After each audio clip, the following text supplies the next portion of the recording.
안녕하세요. 5월에 신부를 꿈꾸던 33의 평범한 여성입니다. 여자라면 다들 자기 결혼식에 대한 나름의 환상이란 게 있지 않나요? 저도 그랬어요. 제가 그렇다고 무슨 백마탄 왕자님을 기다리고 그런 것은 아니지만 그래도 언젠가 결혼을 한다면 꼭 야외에서 저를 아껴주는 가족들과 친구들을 초대해 잊지 못할 하루를 만들고 싶었죠. 그리고 이후로는 저를 닮은 딸과 남편을 닮은 아들을 하나씩 낳고 싶었고요. 여유가 된다면 아이들 정서를 위해 강아지나 고양이도 드려야겠다 나름대로 구체적인 계획도 있었답니다. 하지만 막상 결혼 이야기가 오가기 시작하니까 그런 것들보다는 현실적인 이야기를 더 많이 주고받게 되더니 결말이 썩 좋지가 않네요. 워낙 어이없고 황당하게 파혼을 했다 보니 남자친구라고 부르기도 싫지만 그래도 일단은 이야기를 해야 하니까 편의상 남자친구라고 할게요. 남자친구하고는 친구의 소개로 만났습니다. 친구도 제 결혼 상대라고 해준 건 아니고 남자친구가 먼저 제 친구한테 여자 좀 소개시켜달라고 어지간히 닥달을 했던 모양이더라고요. 그런데 제 친구 주변에 연애를 안 하고 있던 사람은 저 하나였다 보니 저더러 자기 좀 살려달라며 소개팅 한 번만 나가달라 한 거죠. 참고로 제 친구랑 남자친구는 지인관계이기도 했지만 일적으로도 얽혀 있었고 남자친구 쪽이 갑, 제 친구 쪽이 을인 상황이었어요. 그래서 친구가 확실히 거절을 하지 못했던 모양이에요. 아무튼 죽은 사람 소원도 들어준다는데 산 사람 소원 못 들어주겠냐 하는 마음으로 알겠다 했습니다. 하지만 친구의 설명과 달리 약속 장소에서 만난 남자친구는 그렇게 이상한 사람은 아니었어요. 아마 첫 만남이라 긴장이라도 했던 건지 말수도 많지 않았고요. 그리고 저도 크게 잘해보고 싶은 마음이 있어서 나간 자리가 아니었다 보니 그런 남자친구를 상대로 딱히 먼저 말을 꺼낸다던가 그런 건 안 했습니다. 솔직히 말해서 뜨문뜨문 대화만 이어졌을 뿐 크게 좋을 것도 나쁠 것도 없는 만남이었네요. 그런데 어째서인지 남자친구 쪽에서 애프터 신청을 해왔고 이번에도 친구가 한 번만 더 만나달라고 저한테 부탁을 하는 거예요. 그래서 한 번만 더 만나보기로 하고 나갔는데 그때는 남자친구 쪽에서 처음과 달리 이런저런 준비를 해왔더라고요. 이야기할 거리를 생각하고 나왔다는 게 티가 날 정도로 말이에요. 덕분에 시간 가는 줄 모르고 계속해서 대화가 이어졌죠. 그리고 그런 성의 있는 남자친구의 태도에 저도 호감을 갖게 되었던 것 같아요. 아무튼 이후로는 누가 먼저랄 것 없이 금세 가까워져서 얼마 지나지 않아 사귀는 사이가 되었습니다. 소개해준 친구가 얼마나 기뻐했는지 몰라요. 사귀는 동안 남자친구와는 전반적으로 잘 맞는 편이었어요. 다만 한 가지 정말 사고방식이 다르구나 싶은 게 있었는데 그건 바로 부모님과의 관계였습니다. 일단 저희 가족부터 이야기를 하자면 저희 부모님은 두 분 다 직장 생활을 하셨어요. 그래서 제가 어렸을 땐 할머니가 저를 키워주셨고 중학교에 들어간 이후로는 부모님이 챙겨주신 것도 있었지만 웬만한 건 제가 알아서 찾아하게 되고 그렇더라고요. 여담이지만 하교길에 비가 내리면 부모님들이 우산 들고 찾아오시는 경우가 종종 있잖아요. 처음엔 어린 마음에 그게 어찌나 부럽던지. 하지만 이내 그런 와중에도 기죽지 않고 씩씩하게 친구 우산을 얻어쓰고 집에 오기도 하고 아무튼 저는 저희 부모님 덕분에 꽤나 독립적인 성격으로 자랄 수 있었습니다. 그리고 또 한 가지, 제가 저희 부모님을 보면서 멋지다고 생각하는 게 있는데요. 그건 바로 두 분 다 끝없이 무언가를 배우려고 하시고 나름대로 목표를 갖고 살아오셨다는 거예요. 그래서 두 분 다 경제적으로 여유도 있으시고 마인드도 젊으시죠? 하지만 남자친구의 부모님은 달랐습니다. 아버님은 사업을 하시다 10여 년 전 크게 실패를 하셨는데 이후로 그래도 당신이 왕년에 어디 가면 사장님 소리를 듣던 사람인데 어떻게 남의 밑에서 일을 하겠냐며 뭐가 됐든 기발한 아이디어 하나만 있으면 주변에서 투자를 받는 건 일도 아니다. 그러면 금방 다시 회사 차리고 사장 소리 듣고 사는 거다 그런 말씀만 줄기차게 하셨던 모양이더라고요. 그리고 그러다 보니 어머님께선 진작에 생활전선에 뛰어드셔야 했는데 어머님이 그전까지는 전업주부로만 사시다 보니 어디 회사를 들어가는 건 엄두도 못 내셨고 그래서 결국 공장에 다니기 시작하셨다네요. 주말에는 마트에서 시식 아르바이트를 하셨고요. 그러다 2년 전부터는 요양보호사로 하루에 매일같이 새집에 들리신다 했는데 솔직히 듣는 내내 마음이 참으로 안 좋았어요. 미래의 제 시부모님이 되실 분들이라 생각하니까 안타깝고 속상하고 그런 것도 있었지만 답답하고 걱정스러웠거든요. 하지만 이런 배경을 알면서도 결혼을 결심한 건 일단 남자친구 자체는 나쁜 조건이 아니었어요. 남자친구는 저보다 연봉도 비록 1,000만 원 정도의 차이였지만 어쨌든 많이 받고 있었고 회사 자체도 대기업은 아니었지만 공기업이나 거의 비슷한 환경이다 보니 웬만큼 문제가 있는 게 아니고서는 잘릴 일도 없다고 했으니까요. 그리고 언젠가 한 번은 묻지도 않았는데 자기는 결혼하고 나서 갑자기 효자가 된다거나 그럴 일은 없을 거라며 효도는 셀프 아니겠어? 그러는데 솔직히 그런 쪽으로 아예 걱정이 없던 것은 아니었다 보니 남자친구가 먼저 나서서 그런 말을 해줬을 땐 뭐랄까. 좀 다행이다 싶은 생각도 들었죠. 거기다 저희는 이미 신혼집이 준비되어 있었습니다. 제가 집이 있었거든요. 아파트를 사게 된 계기는 단순했어요. 대학교를 다닐 때는 부모님 집에서 다니니까 크게 돈 들어갈 일이 없었지만 대학교를 졸업하기가 무섭게 부모님께서 이제 독립하라며 거의 내쫓듯 저를 내보내셨거든요. 그런데 크게 뭐 당황스럽지는 않더라고요. 아예 무일푼으로 저를 내보내신 것도 아니고 자립에 보태라며 5천만 원을 해주셨으니까요. 그 돈으로 전세든 월세든 너가 한번 잘 생각해서 해봐라 하시면서 말이에요. 그런데 저는 그 돈을 통장에 묶어두고 회사 근처 고시원으로 들어갔어요. 다행히 회사 근처의 가격도 나쁘지 않고 치안도 좋은 여성 전용 고시원이 꽤 있었거든요. 하지만 그렇게 5년쯤 지났을 무렵 더는 고시원살이를 못하겠더라고요. 언젠가부터 업무가 많아지니까 퇴근해서는 좀 편하게 쉬고 싶은데 고시원이라는 곳이 워낙에 좁잖아요. 게다가 전화통화를 한번 할래도 나가서 해야지. 음식은 해먹기 어렵고 어쩌다 한번 해먹으면 환기도 잘 안 되지. 사실 생각해보면 그동안에도 줄곧 불만스럽긴 했는데 그래도 그때는 돈이 모이는 재미에 꾹꾹 눌러 참고 살았던 것 같아요. 그런데 어째서인지 그 무렵에는 돈이고 뭐고 더는 못 참겠더라고요. 한마디로 다 먹고 살자고 하는 짓인데 내가 왜 이렇게 스스로를 괴롭게 하나 싶기도 하고. 그래서 그때부터 회사 근처 부동산을 하루가 멀다 하고 돌아다녔습니다. 한 푼이라도 아껴서 사보려고 발품 팔고 집에서는 핸드폰으로 눈품 손품 팔고 그리고 그렇게 3개월 만에 아파트를 계약했어요.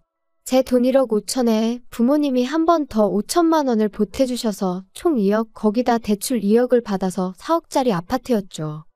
제 명의로 된 집이 생기니 얼마나 기분이 좋던지. 사람들이 흔히 보고만 있어도 배가 부르다 뭐 그런 말을 하잖아요. 제 기분이 딱 그랬거든요. 집을 사고 나니까 옷이니 가방이니 그런 건 크게 갖고 싶은 생각이 안 들더라고요. 그래서 또 열심히 돈을 모아 5년 만에 대출의 절반을 딱 갚았어요. 그리고 정확히 한 달 후에 남자친구가 저한테 프로포즈를 해왔네요. 솔직히 프로포즈를 받고도 별 걱정은 없었습니다. 저는 집이 있으니까 그리고 이미 그땐 제가 남자친구의 환경에 대해서 다 알고 있었거든요. 그러니 제 집에서 신혼살림을 차리고 남자친구한테 혼수로 필요한 가전가구만 몇 개 해오라고 하면 되겠다고 정말 간단하게 생각했어요. 그런데 작년 초겨울 남자친구가 생각지도 못한 이야기를 하더라고요. 자기가 제 대출을 갚아주겠다고요. 제가 남자친구한테 모아놓은 돈으로 내 아파트 대출을 갚겠다는 거냐고 그러면 가전가구는 무슨 돈으로 바꾸지 하고 물었어요. 물론 할부로 살 수도 있겠지만 저는 당연히 대출은 앞으로 살면서 같이 갚는 거라고 생각했기에 남자친구가 모아놓은 돈으로는 가전가구를 해왔으면 했으니까요. 그리고 한편으론 모아놓은 돈이 1억이나 있는 건가 싶기도 했던 게 계속 남자친구 본인이 본인 입으로 월급으로 부모님 챙겨드리고 자기 용돈 좀 하고 그러면 남는 것도 없다며 죽는 소리를 어지간히도 해댔었거든요. 저도 그래서 꼬치꼬치 물어본 적은 없었지만 남자친구가 부모님한테 돈을 많이 드리나 보다고 어림짐작은 하고 있었고 그렇기에 1억씩이나 모아뒀을 거란 생각은 못했었네요. 그런데 남자친구가 이어하는 말이 진짜 가관이었습니다. 자기가 제 남은 대출을 갚아줄 테니 대신 아파트를 공동명의로 해달라나요? 제가 황당해서 지금 내 아파트가 10억 가까이 가는데 남은 1억 갚아주고 공동명의를 해달라는 건 좀 욕심 아니냐 하며 웃었어요. 솔직히 농담인지 진담인지 순간 내가 너무 예민하게 반응하는 건가 싶고 잠깐이지만 별 생각이 다 들더라니까요. 그런데 남자친구의 표정을 보니 농담이 아니었습니다. 결혼하면 네 거 내 거가 어딨어? 막말로 자기 나랑 결혼하고 살다가 그 아파트 팔아서 10억 받으면 자기 혼자 다 쓸 거야? 아니, 내가 혼자 다 쓰진 않겠지만 그래도 그거랑 공동명의는 아예 얘기가 다른 거지. 그게 왜 달라? 아, 난 빚이니 대출이니 이런 거 정말 싫더라. 그냥 빨리 갚자. 돈이 없는 것도 아니고 내가 갚아준다니까? 갚을 건 빨리 갚고 하루빨리 안정적인 가정을 꾸리고 싶어. 그래, 나도 대출 빨리 갚는 건 좋은데 아무리 생각해봐도 공동명의는 아니야. 그럼 뭐, 내 돈 1억만 가져가겠다는 거야? 그리고 이후로도 계속해서 같은 이야기만 몇 번을 주고받았고 정신적으로 너무 지치더라고요. 그래서 제가 그런 말 할 거면 결혼 이야기 자체를 없던 걸로 하자고 했습니다. 이렇게 시작부터 이런 걸로 서로 열내고 마음 상하게 하는 거 싫다고요. 그리고는 그렇게 이 아파트에 꼭 공동명의를 하고 싶으면 5억을 가져오라고 했어요. 아파트 값이 10억이니까 절반 내라고요. 그랬더니 남자친구가 네 돈은 3억 들어갔는데 왜 자기가 5억을 가져와야 하냐며 불공평하다나요? 그래서 내 기분이 딱 그렇다고 이제 이해가 되냐 했습니다. 내 돈이 3억이 들어갔는데 지금 네가 1억 들고 오면서 공동명의 해달라는 게 똑같은 경우라고요. 그랬더니 남자친구가 한숨을 푹푹 내쉬더니 그걸 꼭 따져야 하냐면서 너무 야박하다나요? 진짜 결혼 상대한테 이런 표현은 쓰고 싶지 않았지만 이거 돌머리인가 싶대요. 그래서 이후로 며칠 동안 솔직히 정도 떨어지고 그래서 먼저 연락 않고 기다렸습니다. 차마 헤어지자니 좋았던 때 생각도 나고 이래저래 저도 생각이 많았거든요. 지금 남자친구랑 헤어지면 또 어느 세월에 누굴 만나서 결혼을 하나 싶기도 하고 그런데 남자친구가 다시 연락을 해왔어요. 자기가 생각 많이 했다면서 한번 만나자고 하더라고요. 그리고는 기껏 만나자마자 한다는 소리가 자기가 제가 말한 대로 혼수를 해오겠다더니 대신 자기도 저한테 받고 싶은 게 있다나요? 그래서 뭐냐니까. 오해하지 말고 들어. 나는 자기한테 바라는 거 정말 하나도 없어. 그런데 아무리 생각을 해봐도 부모님은 챙겨드려야 될 것 같거든. 그래서 말인데 우리 아버지한테 개인 택시 면허 하나 사드리는 게 어떨까? 대신 양복이니 시계니 그런 예단은 하나도 안 받을 거야. 정말 어이가 없어서 입이 떡 벌어지는 기분이었습니다. 택시 면허라는 게 제가 알기로 9천만 원 1억 뭐 그 정도는 했으니까요. 그래서 그걸 왜 나한테 사달라고 하냐니까. 자기도 오랜 고심 끝에 내린 결정이라면서 어차피 자기가 저랑 결혼하면 아파트 대출 같이 갚아야 되는데 그럼 자기 월급으로 자기 부모님한테 생활비도 못 보태드릴 것 같고 마음이 너무 불편할 것 같다나요? 그러니까 개인 택시 면허라도 사드려야 아버님이 생활에 불편함이 없으실 거 아니냐면서. 그래서 제가 그건 안 된다고 딱 잘랐습니다. 아버님 생활비를 보태드리고 하는 문제도 나랑 결혼을 하기로 했으면 상의를 해서 조정을 해야 되는 게 맞는 거고 내가 집까지 해가는 상황에 왜 아버님한테 그 비싼 개인 택시 면허까지 사다 바쳐야 되는지 모르겠다 했죠. 그랬더니 남자친구가 보인 반응은 정말 기도 안 차더군요. 제가 집을 해오는 게 아니랍니다. 자기랑 같이 살려고 산 집이 아니지 않냐는 거예요. 제가 저 좋아서 산 집이니까 그건 제가 결혼을 위해서 산 게 아니니까 그걸 해온다고 보면 안 되는 거라나요? 거기다 대출도 같이 갚아야 하는 마당에 집을 해온다는 표현은 너무 과한 거 아니냐면서. 어차피 제가 자기랑 결혼을 안 해도 그 대출은 저 혼자 갚았어야 되는 건데 그나마 자기가 마음을 넓게 써서 같이 갚아주기로 한 거고 그러면 저도 성의 표시는 해야 하지 않냐? 정말이지. 제가 지금 엄청나게 축약하고 순화해서 적고 있는 거지. 실제로는 더 무식하고 억지스러운 말을 골라 했답니다. 그래서 그래 맞다. 나 혼자 살아도 대출은 어차피 갚아야 하는 거다. 하지만 그렇게 치면 너도 나랑 결혼하든 어디서 살든 월세는 내고 살아야 되지 않냐? 그러니까 월세 나갈 돈으로 우리가 같이 사는 집 대출을 갚는 거라고 생각하면 되는 거 아니냐 했어요.